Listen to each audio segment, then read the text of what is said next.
grid activities that DOE is engaged in, and I have to say that having served in the Department of Energy during the 1990s with Dan Riker, it's really fantastic to see that the government is taking this problem seriously.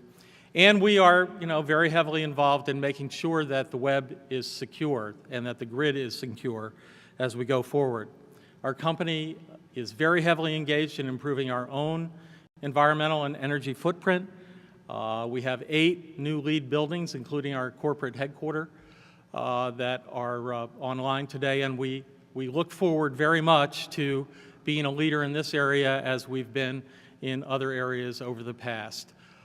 Again, I think we're very fortunate to be living in a time when the administration, obviously throughout the budget document and throughout what it's doing, it has recognized the need to be involved in renewable energy, and we're ready to stand shoulder to shoulder with all of you and with the U.S. government to make good things happen in the next 2 years. The time is now. Thank you very much.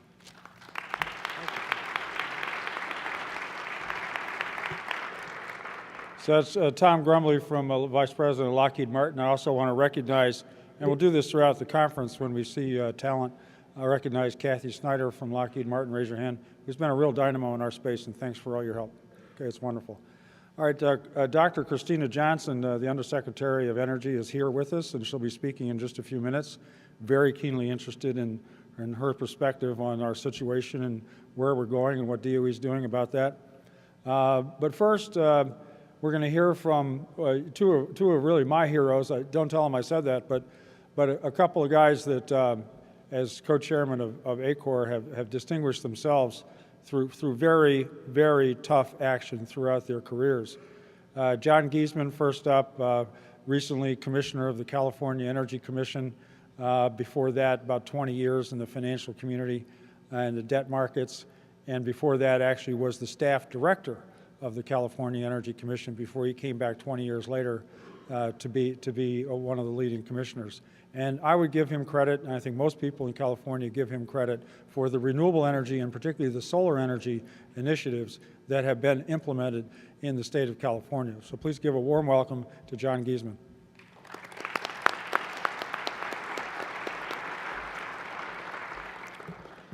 Thank you, and let me welcome you to Day 3 of Clean Energy Week in Washington.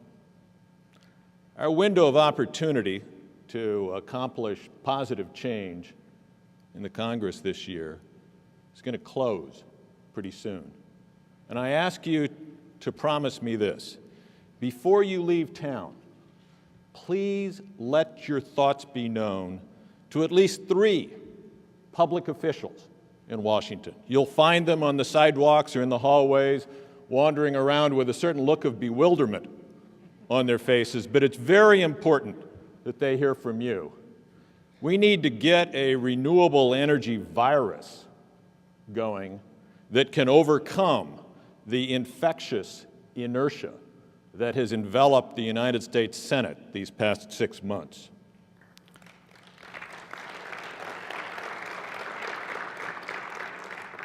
Ten days ago, the President said on health care, I would advise that we try to move quickly to coalesce around those elements of the package that people agree on.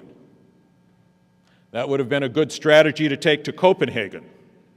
It's an excellent strategy to take to the Congress. Let there be no mistake, our country and our planet faces an accumulating list of unresolved energy problems. But the interests represented in this room provide solutions for almost all of them.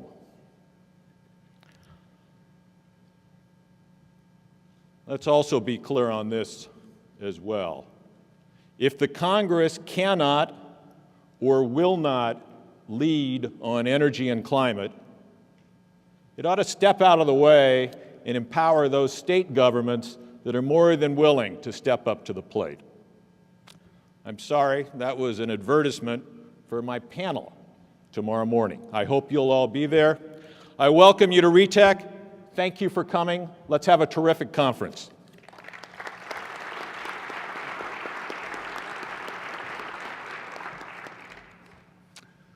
Our next speaker is Dan Riker, who you all know. It's great to have Dan as the co-chair of ACOR. He's a force of nature, whether he's on the West Coast or the East Coast. And I have to tell the story of Dan's creativity as well as his seriousness of purpose, because sometimes he comes across with a real gem. And I remember, because some of us go way back in this kind of thing, back in the Clinton days when Bill Clinton, President Clinton, was calling for a bridge to the 21st century. And over at DOE, they were coming up with new appliance standards. And when Dan met with the president one day, he gave him a big promise to deliver a fridge to the 21st century. So it's great to have somebody who works 16 hours a day at the seriousness of our purpose, but always brings a great human quality of humor and good character to his work. Please welcome Dan Riker. Thank you, Mike. It's so great to be here. Thank you, John Giesman, for your inspiring remarks. Tom Grumbly, it's so great to be on a stage with you again. Tom was one of the great undersecretaries we've had at the Department of Energy, and it's so great to see you still engaged in these important matters. And good afternoon to all of you. It's so exciting to see RETECH finally getting underway. And I have to say, when it comes to renewable energy, we do indeed live in interesting times. As one wag put it, the future is not what it used to be. In the old days, when we were a modest little industry, we would take a few minor steps forward, a couple of steps backwards. Few took notice of these movements, and we just pushed on. But now, in fact, we are in the big leagues. Our highs are higher, and I'm afraid our lows are lower. At this very moment, in the midst of unprecedented economic, security, and environmental problems, we are seeing this dynamic in full, especially sitting here in Washington, D.C. Just a couple of days ago, with the release of the administration's proposed 2011 budget, a couple of weeks after a game-changing Senate election in Massachusetts, and a couple of months after an unprecedented meeting in Copenhagen. So if, in fact, the future is not what it used to be, the question is, what comes next? And I've always liked what the computer scientist Alan Kay had to say, which is, the best way to predict the future is, in fact, to invent it. And we have so many opportunities, and I think that is what this conference is truly about. How do we invent a future where we truly realize the potential of renewable energy? I've had the opportunity in the last several months to testify on Google's behalf in Congress on pending climate and energy legislation and to provide the company's views on the climate challenge in Copenhagen. And I do have to say, Mike talked about my affinity for puns. I do have to say, when it comes to my career as a punster, Copenhagen really was the peak. We were having a meeting one night in Hamlet's castle, literally the castle where the Hamlet story is set. And we were on our third hour of this conference, and I was about to get up to speak. And I have to tell you about this castle. One of the problems was, to get to the bathroom in this castle, you had to walk down this winding staircase across this very cold stone plaza, across a little moat, and down into this dark cavern to find the bathrooms. And it was becoming a real problem for people. So just as I got up for my panel, I whispered into Amy Christensen's ear, and Amy's sitting over here, and I said, I'm going to say something. Is this all right? She said, okay. And I got up and I said, you know, with all due respect to Shakespeare, I think the issue we face today is to pee or not to pee.